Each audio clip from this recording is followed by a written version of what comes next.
Well, good evening. If you are out there in the stratosphere, welcome to Tea and Conversation. I don't have a whole lot to talk about today. It is the Christmas season, and as I mentioned earlier, this month will be kind of a loosey, kind of goosey kind of setting because of the fact that a lot of people are taking vacations and um, a lot going on during the holiday season. We don't have any special guests today. So if you are out there in the stratosphere, welcome to Tea and Conversation with Trustee Adam Winston. I don't know if you've had an opportunity to hear about Jackson State. I know that Deion Sanders, this seems to be the buzz of all time. I'd love to know your opinion about that.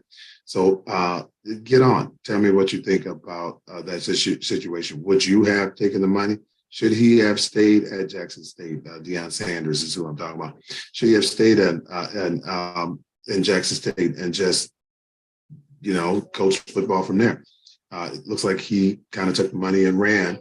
And some people aren't happy about that. Some people think that he did what he was supposed to do. What are your thoughts? So join us here on Tea and Conversation, and let's talk about that. Weather is changing a little bit, guys. This week it looks like we're going to have a little bit of snow. We're going to have a little bit of rain. We're going to have a little bit of everything this week. Are you ready for it? Did you get your shovels out and all of the things that you need in order to survive during this weather? Today was mild. I had no problems with the day. Actually, it was not a cold day. It was palatable. I'm looking at the weather next week. It looks like it's going to be in the 40s as well. So it looks like we're going to be okay.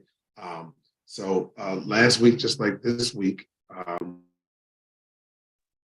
seems like it's going to be okay. So I don't have any.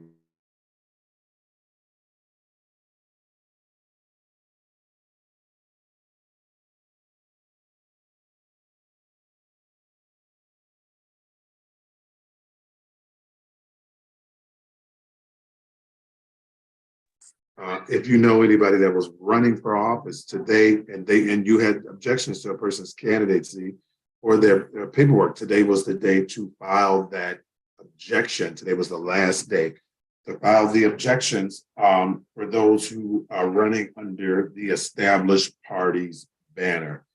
Again, welcome to Tea and Conversation. This is Trustee Adam Winston. Welcome to the show. This is our Monday Tea and Conversation. We can talk about other things if it's not necessarily Deion Sanders or the election. I know that the judges were sworn in today. So any of those candidates that were running or won as a judge, today was their day to be sworn in. So congratulations to all of the judges that were sworn in today. Hopefully they represent, and I'm pretty certain that most of them will. And if they don't, you'll be on judge jail, okay, which is what they do when judges misbehave. But normally it doesn't last that long anyway. So in any event, again, and I haven't seen any objections just yet with any of the candidates or on any of the candidates that are running for mayor in the city of Chicago. Have not seen any of that as of yet. But if you have, come in, share your opinions about that. Share your opinions about any of the objections that you may or may not have seen. You can join us on Facebook. You can join us on YouTube. YouTube is streamed live if you're not one of these pesky spammers who like to jump in and just,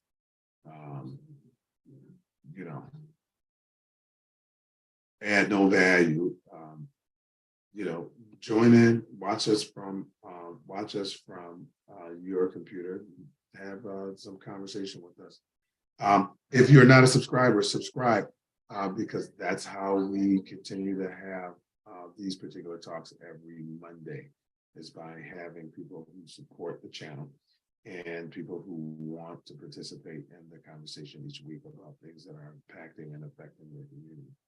I just saw an article about a young lady over in Mexico, and I can't pronounce her name right now. Shanquella. Shanquella is her name. And I see that the FBI has is going to help with extradition of the suspects that are involved in her death. So I've been watching this. Have you been watching it? But it would be interesting to see what happens with that, because I'm looking at the initial autopsy report that came from Mexico. Now her body is going to be returned to America. Well, it's here already. And now they're going to be doing an autopsy here. The results of that autopsy, however, are not out yet. But they're going to be doing an autopsy here to kind of see. The results are not out. Yeah, not here. Okay, that's we have somebody back, but the autopsy results are not out as of yet here in America. Now, the autopsy that was done and conducted over in Mexico was completed. But as of today, I just saw an article where the mama was discussing that the body will be brought here in the United States, where there will be an autopsy that's going to be conducted here. So it would be nice to see, or it'd be interesting to see, not nice, but interesting to see what those autopsy results may uncover. Here in the village of Glenwood, guys, we have a board meeting tomorrow. So tomorrow, if you are available, stop by and join the board meeting, because tomorrow's board meeting will take place at the Village Hall tomorrow evening. Good evening, Cassandra. How are you? I am better than good, sir. How are you this evening? Good. So far, so good. We were just talking about Shanquella, the young lady who was killed over in Mexico. Yeah. Her body, I guess their body is returned to her mom. It is back here in the States. But they're going to be doing an autopsy on her here in the United States. So it's going to be interesting to see what those what those fact-finding results may be, compared to what they were over in Mexico. So, did they have her on ice? Will it be? You said what now? Did they have her on ice? You know what I'm saying? It's a little primitive over there. Well, you know what, and that's what I was saying, because initially they ruled over there that it was nothing to see here, Yeah. And, so I don't know who would bank on any. If I had a loved one that died in Mexico, I ain't trusting nothing. I don't care if they got, they got hit by a bus. I would still say, well, I want to make certain that that's what caused the death, because it just seems like they just don't have the infrastructure in place to actually, to conduct. And I don't know what it is, why they don't have the technology, they don't have the manpower. I don't know what it is, but obviously they just take the word. They just take the word of people that she died. No, look at the video. Don't look at any of the other stuff and the other facts that go along with it, but the knot on her head and none of that stuff. That just she died. We're ruling. What did they rule it again? Yep. What did they rule it? Do you remember? Ruled for her? Yeah, what did they initially ruled her death as? Yeah, they were saying it was no foul play. They listed it as alcohol poisoning, and the girl had a neck problem. Yeah, but it seems like they just took the word of the individuals as opposed to, so what kind of autopsy where you just take the word, you don't know the direct cause, you're just gonna say, oh, well, they said alcohol poisoning, so. Yep. I took their word for it because there was nobody there to pay for the autopsy. So they're like, okay, if you say that, I don't have to do an autopsy. Well, shouldn't the autopsy just be conducted? Yeah, exactly. So, I'm starting to understand why people will cross the Sahara Desert to leave, because Yeah, I think you may actually have a better chance someplace else. Um, Right. um, but yeah, so I think that I understand now why people risk life and limb. You're just going to declare it as just a Yeah. they said Yeah. it was alcohol poisoning, so that's what it must be. Mm-hmm. Listen, Less work they had to do. let me just tell you, okay? I'm a random. We don't have any guests today, so I can say whatever I want to, right? Okay. But because you're my only guest, and I'm going to let my proverbial hair down. How many of us? How many minorities, blacks? Let's just call it what it is. How many blacks have gone to Mexico and enjoyed the Mexico and all of it, offerings? Mexico. You're breaking up, Adam, big time. Oh, okay. No, you seem like you were jumping in. How many blacks have gone to Mexico but haven't visited any of the countries over in Africa? Oh, well, Mexico made it easy for us to go over there for COVID. Plus, it's a cheap excursion. You know, they've gotten a little expensive now because now that they have built new resorts, you know, with all the amenities, you know, no longer little finger huts. So it's more expensive now, but they were open for COVID and everybody was trying to get away. Like, oh my God, Mexico is open, let us escape. So all the blacks went there. Ain't nobody trying to go to Africa. First of all, it's too expensive to fly. And then what is that? About a 14, 16-hour flight? 20 hour, depending. Yeah. And you can go to Mexico for less than 4 hours, 3.5 or something like that. Yeah. I wish more of us would go visit the country that we originated. I guess that's my point. And I do think that it's some value and when you take some of these trips.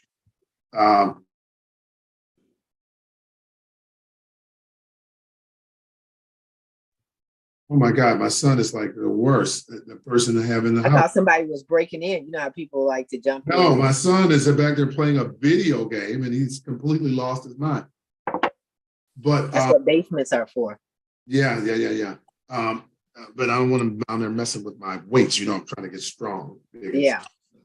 Well, we don't want him to misplace those or put it out of alignment. You said what now? We don't want him to misplace those weights or, you know, God forbid. Yeah, you know what I mean? I mean, here it is. I'm trying to get I don't want to have him as an excuse for why I can't get in shape. Right. But it would be nice to see more of us actually, you know, a lot of cultures. I know that, you know, people do the pilgrimage thing in Israel. And, you know, a lot of Italians go back to the homeland. And, you know, a lot of people that are from Germany revisit Germany, you know, because that's where they originated from. I'd love to see the numbers for the amount of African Americans that actually go back to visit where we originated from. So, you know, that's another subject. I guess we're not going to be able to fix that today. Yeah, not today. Cassandra, you and I were talking. Showtime. Okay, and if you don't know who Showtime is, that is Deion Sanders. Prime time. I'm sorry. Showtime. Let's get it together. It's all about the time, right? Yes. But he decided to take the money and run. He did a Jerry Maguire on it. And a lot of people are saying, like me, well, what was all of this about? You know what I mean? Like all of the hype that he was putting up and all of the fights, was it just lip service? I mean, he ups and leaves and goes to Colorado University. Cassandra, explain this. He didn't up and leave. He didn't up and leave. He picked up and left. Okay, he didn't go out for milk. Okay, but he no doubt left. He originally wanted to coach his alma mater down in Florida. They told him to go kick rocks with an open-toed shoe. You don't have any coaching experience, blah, blah, woo, woo, woo. Prime time, being the cat that he is. Okay, well, let me put my money where my mouth is. Sometimes you have to take a money loss in order to show up and show out. And that's what he did with Jackson State. If you look at Jackson State over in the SWAC, they weren't even on the radar. We weren't even checking for them. We go back because it's homecoming. We patronize our alma maters because it's homecoming, but they're really not. The SWAC really isn't being showcased. So he took one of the teams, I won't say worse, but one of the challenging teams, and said, you know what? I am going to bring attention to HBCUs. I am going to take this winning streak, this losing streak from 102 to 0. And I am going to build a program that can be modeled once I leave. So there is no reason for him to, and he said he can take that L. He can, because he's got money. He can still feed his family. But what his coaches can't do is feed their family. The team that he brought with him, they can't feed their family. So you have to understand, he's not down there by himself. He has a whole team that helped him bring all of this to fruition, right? So he did it. All eyes on Jackson State, all eyes. He put eyeballs in the seats. And he also tried to motivate the booster club, the alumni. He tried to motivate them to give back in a massive way. Come on and give back, but they're like, oh, you say you got the money, so go ahead. Once again, no skin in the game. He continued on. What is he? 0 and 200 in winning. Has lost. And I understand. And so I guess I mean, maybe we didn't read the tea leaves, right? I was under the impression that one of the reasons why he was going back was to bring more attention to HBCUs. He did that. Well, what happens now that he's gone? The vehicle for that change. What happens to HBCUs? So you and I always talk about people sitting in the political seat too long. They die in the seat. Once you get the ball rolling in the seat, it's time for you to get out the seat and let somebody youthful sit in that seat and build up their career so that they can move out of that seat and somebody else come behind him. What is he supposed to do? Stay there till he die? I mean, how is that? Well, but you're staying there till he's died. He was only there, 2 years? Okay. Does it take long? So that's a far cry from till he died. It didn't take him 3 years to be to have no losing streak. He accomplished his goal. See, what I don't understand is all these Black folks bringing rope to a lynching. You're never satisfied. You want more and more and more blood. You want more. You want to drain this cat dry. Well, I don't know. So is that what you? I don't know how you. I don't know if that's the case. I think that many Blacks, including myself, actually thought that Coach Prime was going to stay in Jackson State, grow that particular program like a Nick Saban or one of these. He did grow it. Well, he's okay. So you're saying so he's going to stay in Colorado for 2 years for $29 million. I have no idea what that looks like. But if he doesn't stay there, if he stays there for 5 years, I mean, then what will it be? Will it have really been about that, or would it have been just about the money? See, once again, you all missing the point. What's the point? What's the point? He came. The point is that we are locked out of the National League. We're locked out. How many Black head coaches are there? We're locked out. We're locked out because the white man don't think that we're smart enough to bust ourselves out of a paper bag. He is there to let everybody know that not only is he smart enough, he's coming for you. He's going to be there to win every single game. So now he's paving the way for the next Black coach to be looked at, especially when you look at how many of those players are Black. How many? He's relatable. He go there, and if it's 53 players and 40 of them are Black, he's relatable. He's a motivational engine. He is bringing the light. So I think everybody have this all twisted.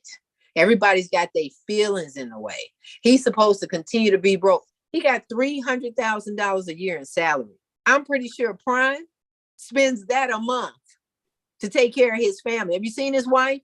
She spent that on Birkins. Are you kidding me? Is he supposed to drain his bank account? He did what he said he was going to do. He made Jackson State a winner. He put people eyeballs in front of TVs and everybody's salivating for the next game. He built a template.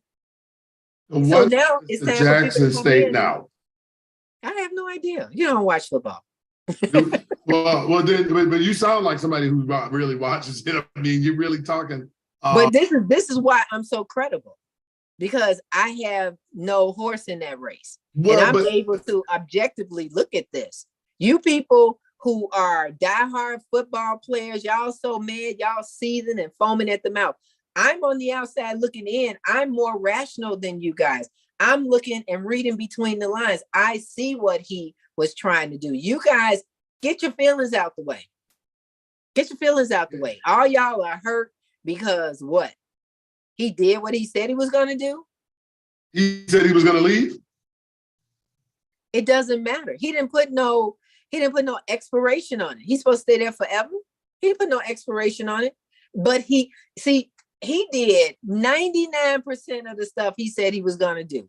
This 1% him leaving, you all just going to blow up the 99% like, oh, that ain't shit with y'all. Well, aren't you only as good as your last mess up? He didn't mess up. He's leaving on the high. He's leaving with a trophy. How did he mess up? How did he? Who don't want to leave on the top of their game? Come on now.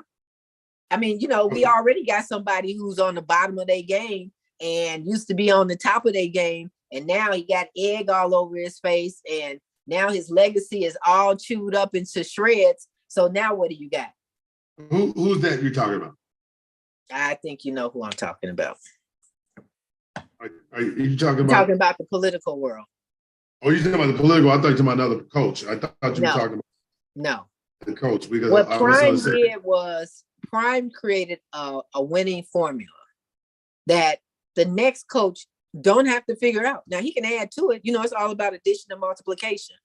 But if I already have the template, all I can do is tweak it here or there because I got new players. I'm gonna have new players, and I need to find out what these players are capable of doing. But I got a floor. Now I can build on that floor, but I got a floor. He left them. He did not take up his blueprint. He left it. He's leaving it behind. And he's making room. This is what I don't understand from you guys. He is developing new talent. He's making room for new talent so that he can go over here, blow this out of the water, and make room for that talent who's over here at the SWAC, who wants to come over here and make his legacy on the national level. He's making room for that. And we talk about that all the time in the political world. But now you backpedaling, Adam. You can't have your toe in the water. You got to put your whole foot in there. What's good for the goose is good for the gander. Yeah. I guess, I don't know. And maybe I'm disappointed. I would have liked for him. I actually would have liked for him to have stayed in Jackson State a little longer. That's selfish. That's selfish. It is selfish. Yeah, that's selfish. I want schools like Jackson State to, and they will flourish. Type of street cred as any other school, and they will flourish. Definitely, he left the blueprint that can be shared with all the SWAC. What's this blueprint? Did he put it in writing? Now you asking for a miracle. Well, you keep talking about a blueprint. I want to know if the blueprint is in writing. Okay. I don't know. Why don't you call him up and see? I don't want to call him. He's already made a transition. But I know that there are thousands, if not more, of Jackson State fans that are like me, a little disappointed that he up and left when he did. You're being selfish. That's like that may be true, but isn't he being selfish too? See how you looking at it? The glass half empty. You can't say that I'm being selfish because I wanted him to stay, and he's being selfish and he left. No, you're looking at the glass half empty. You should be looking at the glass half full. No, Well, he's the not glass, being. I was Listen, looking at Jackson State as being half full already, okay? And it could have gotten full if he had to continue to work or maybe a little bit longer. I was hoping that he would have stayed a little bit longer to help that program get to one of the higher levels. But again, I mean, just like you said, I mean, I'm looking at it through a selfish lens. I mean, I think that he is equally. I think that that's fair. I mean, I am looking at it through a selfish. you got Saban, who was doing all that posturing, was mad because Prime was able to snatch one of the number one players. And he was talking all of this, spewing all this venom as if Prime did something underhanded because he got the player. So, and then he's got all these wins. So you also talking about Sabian looking at the SWAC like, they ain't shit. You ain't do nothing. You played against some other weaklings. Okay, no problem. What I'm going to do is make the playing field fair. Since you think that this was a daunting task, that I was able to pull this off because they were coachable. Yeah, they were coachable, but guess what I'm about to do? I'm about to go over here with your cast that you already think is number one, and I'm about to, and they're on the losing streak. I'm about to turn them around. So now it's mano to mano. Now you can't say when I'm winning, oh, you were with the SWAC, so that's a less than organization. No, we are equal. The playing field is fair right now. So Deion Sanders, and this is a quote from Deion Sanders, talking to the kids. I love everything about this institution. The academic prevalence, no crime, beautiful city, beautiful state. Sanders told the team. We never had nothing like this facility to work out in at our Jackson State. Kids would go absolutely crazy to be in a situation that you're in, but you don't respect it. I'm coming. You don't want it. I'm coming. Some of y'all don't know, don't even think you deserve it. I'm coming. And usually when God sends me to a place, he sends me to be a conduit of change. There you go. Boom.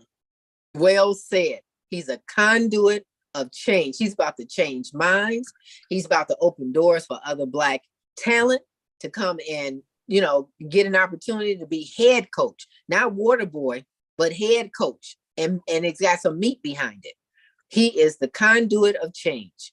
He's about to whip these boys into shape. They were all sitting up there slouching in their seats, hoodies on, one leg up on their, trying to be gangster, because they were taking all of this greatness that they had for granted because the institution has an overflow. We talk about overflow. We talk about our flat tax, how we have our schools out here in the riches and their school is not as funded as Winnetka, Hinsdale, and all of them. So of course they can floss, but those kids take that for granted because, are you yarning? You need me to be quiet?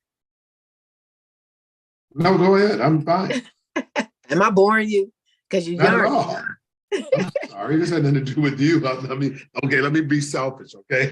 Yes, all I'm saying is he is a conduit of change and opportunity. He sacrificed his earning to show you what he can do. That was a sacrifice. And we still ain't grateful. This is just the most ridiculous thing known to man. I ain't watched not nan football game. Not one. Mm-hmm. But the message is powerful. I know exactly what it is he was trying to do.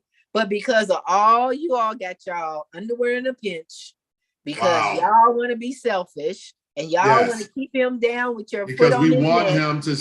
We want him to stay in this particular space. And that ain't happening. Get over it. Bring credibility to the Jackson State football team. Look at what they did to Dusty. Look at what they did to Lovey. Okay. They gave Lovey an opportunity to, make the Bears a winner, but then they snatched the rug out from under him. How many years was he the freaking coach? Then they put somebody in there that they gave them 102 years to be a coach, and he ain't won Jack Ola yet. Let's go over to the Cubs. Well, what about again? And I'm looking at some of the posts on Facebook.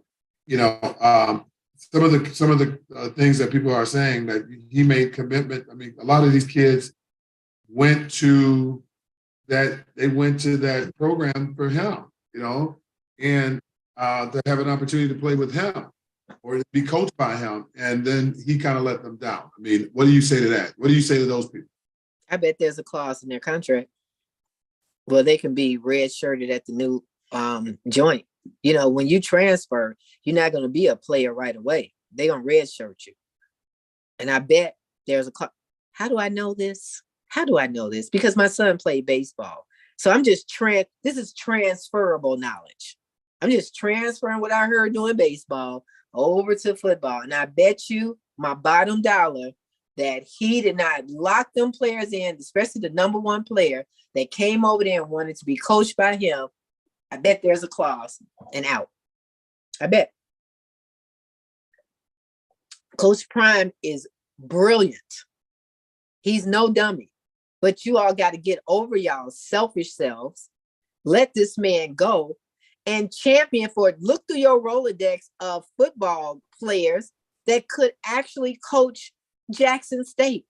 Put up a campaign for them to woo them. Then talk to the num-nums down there who are business owners who are in the millions and have millions to throw back to the schools so that you can entice talent.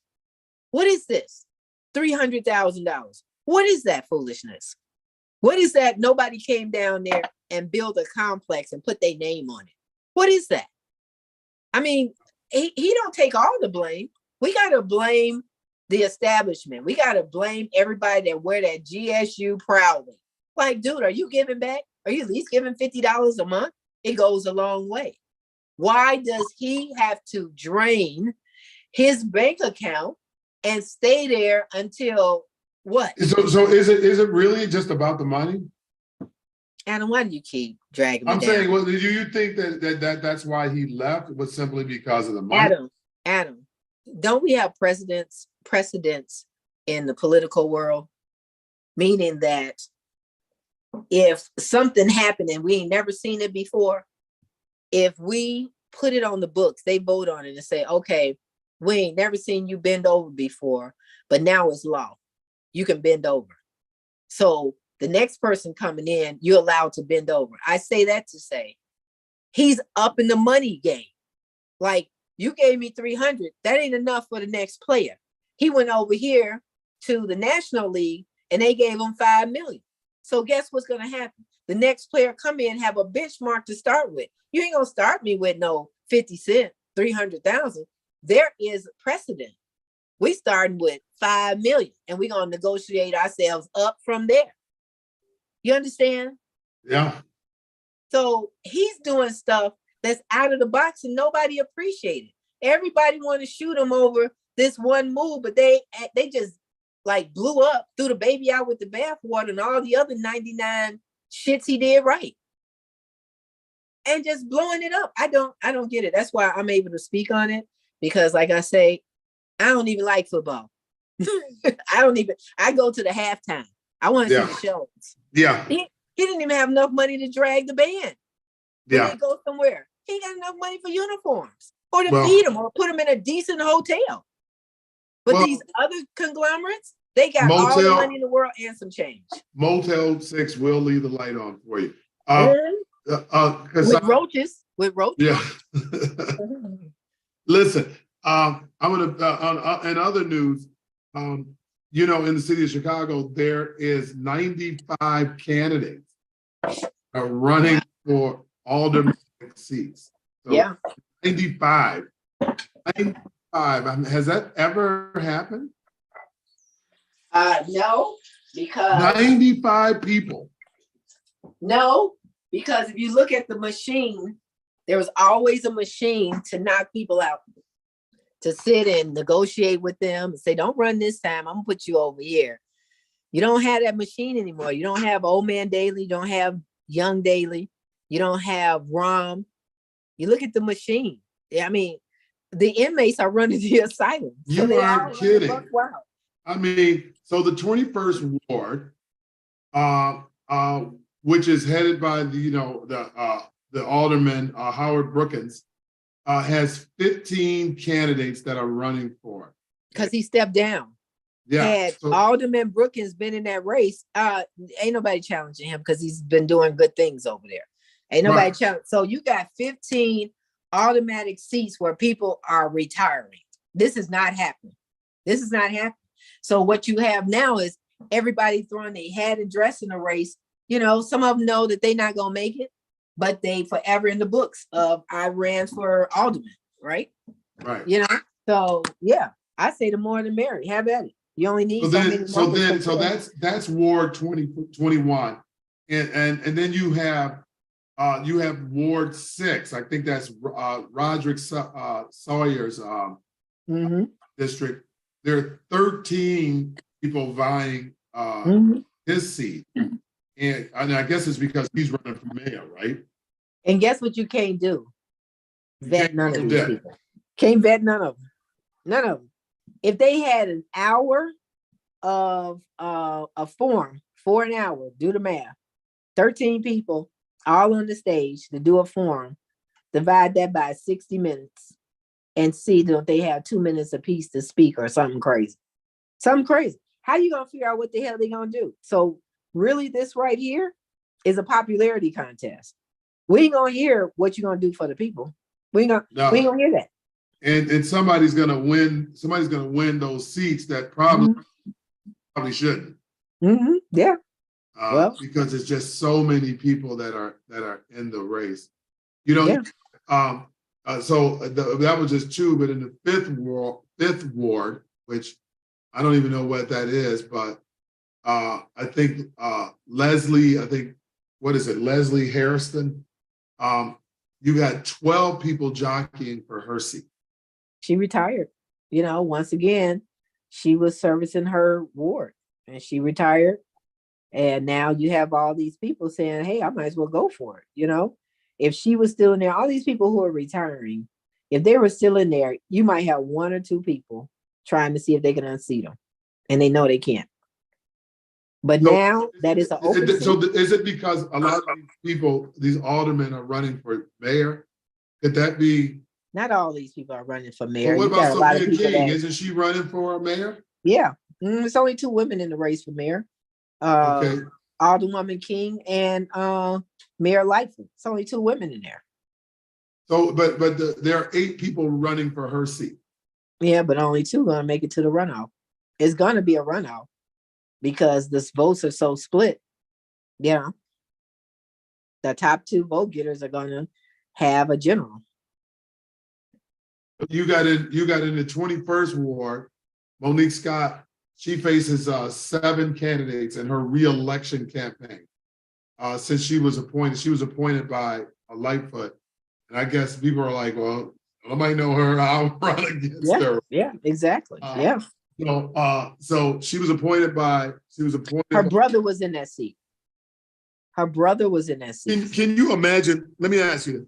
So can you imagine, you know, I mean, you do you even run for that seat? You know what I mean? Like she appoints me. Now 8 people decided, well, hell, I'm going to run it. It's almost like, is it even worth the effort? I think it's going to be an uphill battle because her brother was in that seat. You know, he stepped out of the seat. So you think she wins? Yeah, name recognition. I've never heard of her. So. Well, I told you, her brother is running that seat. I'm not saying he's running that seat, but he's running that seat. She got name recognition because he's been in that seat. Yeah. She's got $105,000 in campaign donations. Well, there you go. So, yeah, she probably is going to win this. Well, you know, the first election is February. Right. That changes. Once they pass the challenges tonight, see who's going to get challenged. If they're not getting challenged, then all of them will wake up in the morning tomorrow and be like, hit the ground running. I would, because TikTok. February is pretty much tomorrow. Oh my God, February is tomorrow. I mean, the time is flying when you're having fun. When it's campaign season, it will fly before you know it. It will be here. Okay. And but $105,000, no doubt, gives her a heck of an edge because she could put out advertisements that other candidates cannot. you still have 11 people that are running for mayor. So you have Yep. people that are running for mayor. I don't even know where all these people got signatures from. You had to This have, is why they being challenged. Over half of them are being challenged. right, because I it's think, I think well, including the mayor. yeah, well, Mayor Lightfoot, she turned in 40,000 signatures. Mm-hmm. 40,000 signatures. But they found some improprieties in that 40,000 signature, aka some round table situations. Yeah, that's surprising that 40,000 people would have signed her petition. Yeah. Yep. With all of that's going on, and again, I don't have a dog in the race in that Chicago election, but 40,000 people signed her petition. Yeah. So, that's interesting. Like, and it 40,000 people. And the automatic rate. So you have to have, for the mayor, you have to have at least 12,500. So she turned in 40, turned in 4 times the amount.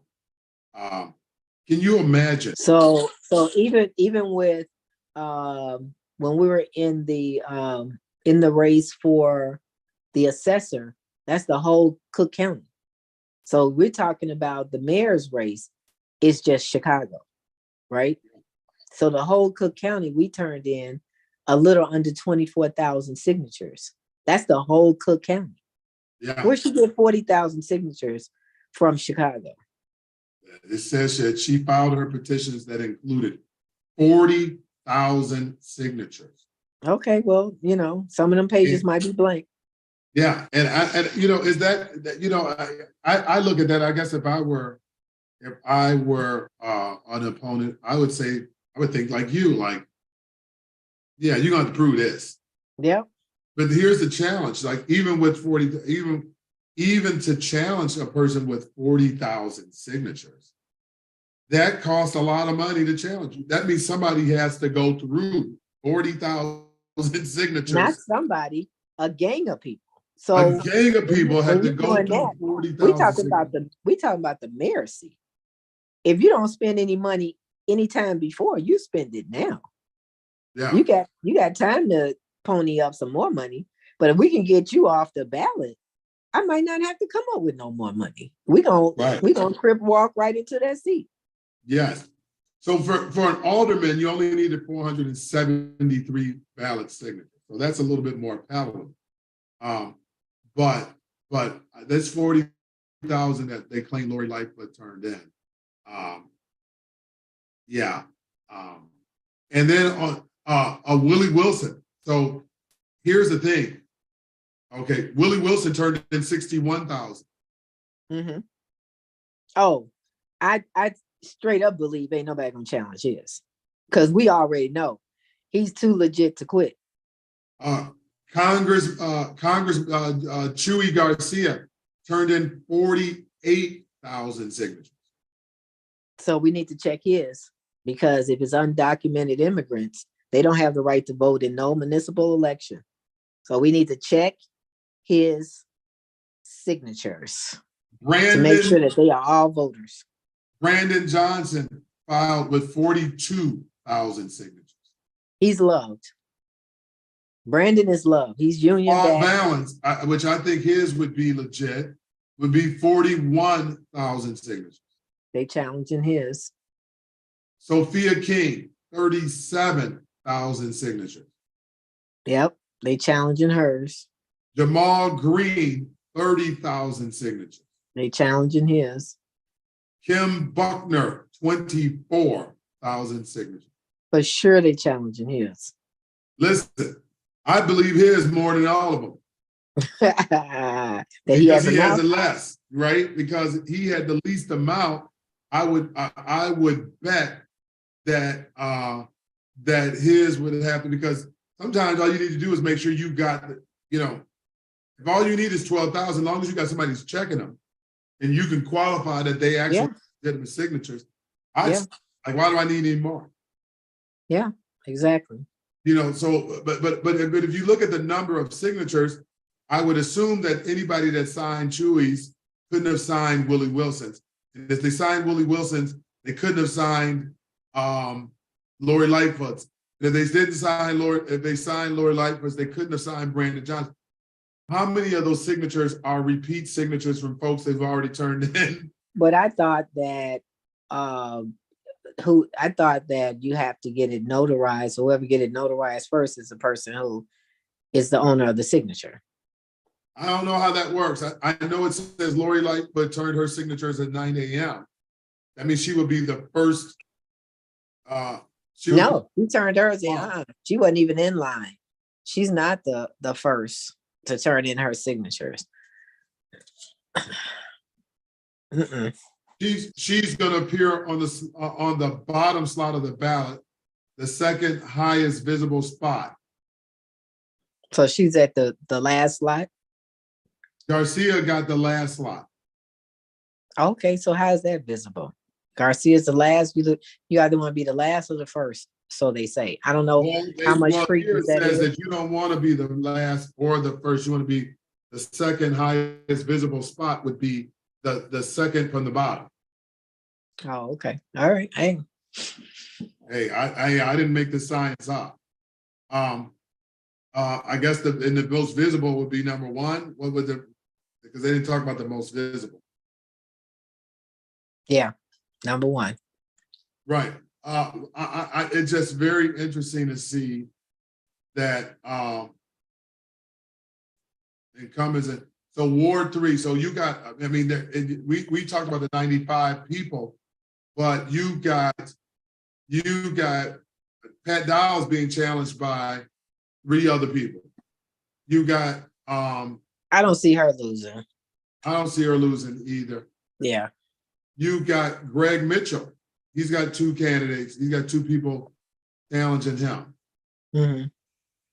Oh, Anthony Beal got 3 people challenging him. This is Cleopatra's 3rd time. This might be the charm. This may be the charm, huh? And she's number 1. You got Stephanie Coleman. 3 people are challenging. Oh, they can hang it up. They just out there just to carry her water. She got that on lock. Everybody love Alderwoman Coleman. Well, won't he do it, huh? Won't he do it? Trustee Max.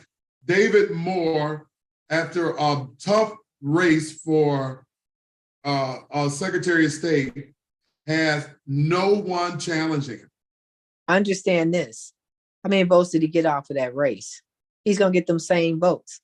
They already know. He got name recognition. He's fresh off of a race that they just going to come in and swipe to the right. So I'm happy for him because I know how great that it was for that race. Yeah. And it gives him a chance to kind of take a break. Yeah, and breathe. So Alderman David Moore, you need to get back over here on our show. I'd love to talk to you and catch up. But good luck to you. You are not being challenged. You got David Curtis. He's being challenged by 1 person. Oh, okay. If he's an incumbent, that person can hang it up. Yeah. You got so everybody. I'm just going to jump a little bit, but everybody's being challenged except David Moore and Walter Burnett. Those are the only 2. Ain't nobody gonna challenge Alderman Burnett. He is the man. Nobody's challenging him. Care of his people. He's out there doing what he is supposed to do. Right. Well, nobody's challenging him, and so nobody's challenging him or David Moore. So there you have it. Let me see. I'm looking for. Let me see. So Justin, who joins our show often, he is one of the candidates that is running in the 21st ward. Justin, if you're out there, we see your name. It's in the lights right now. But he is one of the 1, 2, 3, 4, 5, 6, 7, 8, 9, 10, 11, 12, 13, 14, 15, 16, 17, 8, one of the 18 people that are running for that seat in the 21st ward. So we need to start asking Mr. Sawyer some questions. Yeah, okay. because his name is on here. So whose seat is that? Whose seat is that again? I think it's an open seat, ain't it? An open seat. I think was that Kerry Austin's? Yep. Kerry Austin seat. So this is going to be. I don't know, Cassandra. I guess this is if you live in Chicago and you're running for office, it's going to be a tough time. Yeah, but you're not gonna really even hear what their vision, what the plan is for the war, because too many of them. How do you ask more than one question? They get one question just to get through the whole roster. Psst. Yeah. Yeah. I don't know. This is a cakewalk. What else? Hey, I'm doing my toy drive. So if you got the gently used toys, or I don't like gently used. If you got a new toy, and you want to go to the dollar store and get a toy. I beg your pardon? Tell them to go to the dollar store and get a toy. Right. If you got toys, I do every year. I dress up as Santa and I stand on the corner.